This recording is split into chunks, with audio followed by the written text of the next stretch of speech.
ధీరజ్ అయితే తీక్షణంగా ఆలోచిస్తూ ఉంటాడు. అలా ధీరజ్ ఆలోచించేసరికి, "ఏంట్రా ఏం ఆలోచిస్తున్నావు అంత తీక్షణంగా" అని ప్రేమ అయితే వచ్చి అడిగేసరికి, "ఈ 2000లో 1000 పట్టుకో" అని అంటూ ఉంటాడు.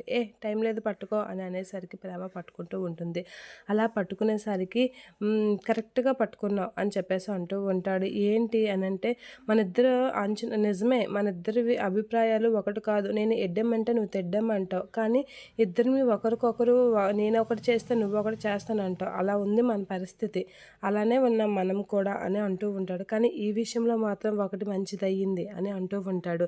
ఏంటది అని ప్రేమ ధీరజ్‌ని అడిగేసరికి ధీరజ్ అయితే, "మనకి 2 పార్ట్ టైమ్ జాబ్‌లు ఉన్నాయి. ఆ రెండిట్లో నువ్వు నేను జాయిన్ అవుదాం" అని అడుగుతూ ఉంటాడు. అలా అనేసరికి ఏంటి అని అనేసరికి కానీ ఇందులో ఒక మెళకువ ఉంది అని అంటూ ఉంటాడు. పార్ట్ టైమ్ జాబ్‌లా ఓకే అని అనేసరికి మనిద్దరం ఒక పక్క చదువుకుంటూ ఈ పార్ట్ టైమ్ జాబులు చేసుకొని మన చదువుకయ్యే ఖర్చులు చూసుకొని నాన్నకి డబ్బులు ఇవ్వడం అంటే కష్టమే అని చెప్పేసి ధీరజ్ అంటూ, "నేను ఈ వచ్చే నెల నుంచి నాన్నకి 10,000 ఇస్తానని మాటిచ్చాను. కానీ ఇప్పుడు నేను 10,000 ఇవ్వాలి అంటే మన చదువు ఖర్చులు అవన్నీ చూసుకొని నాన్నకి అంత డబ్బులు ఇవ్వడానికి నా కాడ మనకు వచ్చే పార్ట్ టైమ్ జాబులు సరిపోవు. ఏం చేయాలా అని ఆలోచిస్తున్నాను.